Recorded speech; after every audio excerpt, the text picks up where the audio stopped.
السلام علیکم ورحمۃ اللہ وبرکاتہ۔ حضرت عمر فاروق اور ایک نوجوان لڑکی کا واقعہ۔ پیارے دوستو، ایک رات کا ذکر ہے۔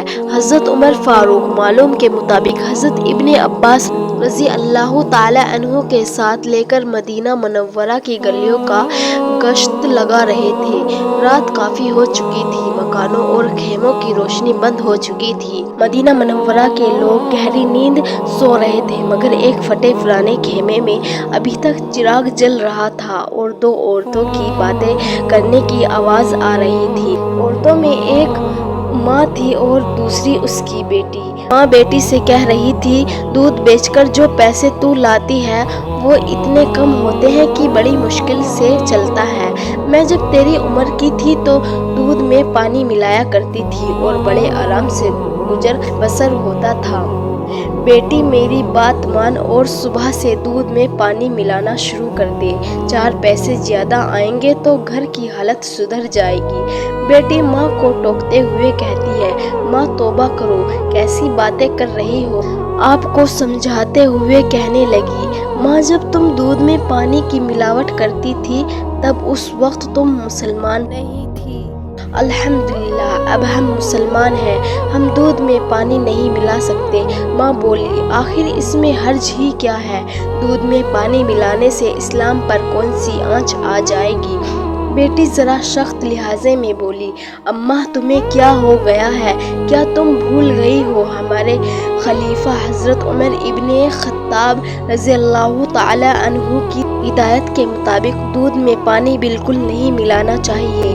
ماں نے جواب دیا، بیٹی کیا خلیفہ نہیں جانتے کہ ہم جیسے غریب اگر دودھ میں پانی ملا کر نہیں بیچیں گے تو وقت کی روٹی کیسے حاصل کریں گے؟ بیٹی نے اپنا فیصلہ سناتے ہوئے کہا، میری اماں اس طرح حاصل کی ہوئی روٹی حلال رزق نہیں ہے۔ میں مسلمان ہوں اور کوئی ایسا کام نہیں کروں گی جو خلیفہ کی ہدایت کے خلاف ہو اور اسلامی تعلیمات کے بھی خلاف ہو۔ ماں نے پھر سے بیٹی کو سمجھانا چاہا کہ یہاں کون سے خلیفہ بیٹھے ہیں جو دیکھ رہے ہیں، انہیں تو کانوں کان خبر نہیں ہوگی۔ اب تم سو جاؤ، صبح صبح میں دودھ میں پانی ملا دوں گی۔ پیارے دوستو، بیٹی تڑپ کر کہنے لگی، اماں نہیں، بالکل نہیں، خلیفہ نہیں دیکھ رہے تو کیا ہوا، اللہ تو دیکھ رہا ہے نا۔ اس کے بعد خیمے میں خاموشی چھا گئی، چراغ بجھا دی گئی اور ماں بیٹی دونوں سو گئی۔ دوسرے دن صبح ہوتے ہی امیر المومنین حضرت عمر ابن خطاب رضی اللہ تعالی عنہ نے اس لڑکی کے گھر ایک شخص کو دودھ خریدنے کے لیے بھیجا۔ جب وہ شخص دودھ لے کر آیا تو اپنے دودھ کی تحقیق کیا تو دودھ بالکل صحیح تھا، اس میں پانی کی ملاوٹ بالکل نہیں تھی۔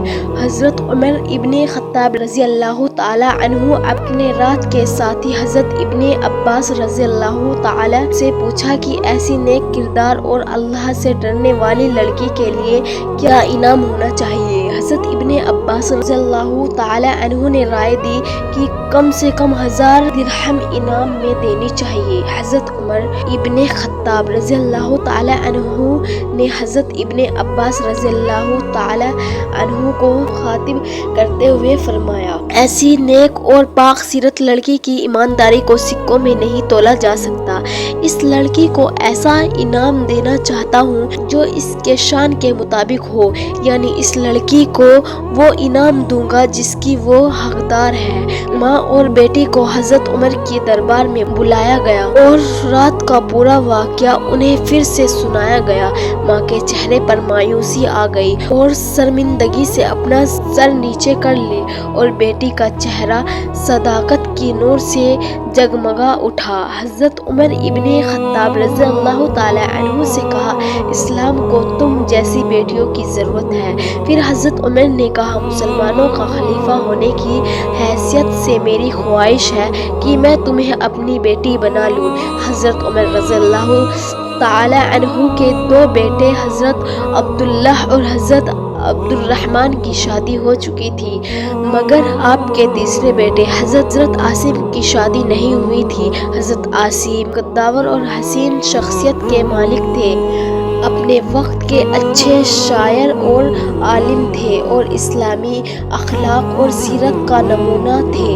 اس کے بعد اس نیک سیرت لڑکی کا نکاح ان کے ساتھ کر دیا گیا۔ خلفائے راشدین حضرت صدیق اکبر رضی اللہ تعالی عنہ اور حضرت عمر رضی اللہ تعالی عنہ، حضرت عثمان غنی رضی اللہ تعالی عنہ، حضرت علی رضی اللہ تعالی عنہ کے بعد اگر کوئی خلیفہ منصب کا حقدار ہوا تو وہ حضرت عمر بن عبداللہ عزیز تھے، اور یہ اسی نیک سیرت دودھ میں پانی نہ ملانے والی لڑکی کے نواسے تھے، اور اسلام کو ایسے لوگوں پر ہمیشہ رشک آتا۔ محترم عزیز دوستو، کیا خوب لوگ تھے اور کیا عجیب حکمران تھے۔ آج کل ہم شکایتیں کرتے ہیں کہ ہمارے اوپر جو حکمران مسلط ہے وہ ہم پر ظلم کرتے ہیں۔ حقیقت یہ ہے کہ جیسا حکمران ویسا ہی عوام، یا جیسی عوام ویسا حکمران، ان پر مسلط کر دیا جاتا ہے۔ اگر ہم بدلاؤ چاہتے ہیں اور سچ میں بدلاؤ چاہتے ہیں تو سب سے پہلے اپنے آپ کو بدلنا، اپنی خواہشات کو مارنا ہوگا، اسلام کے راستے پر اپنی زندگی کو گزارنا ہوگا۔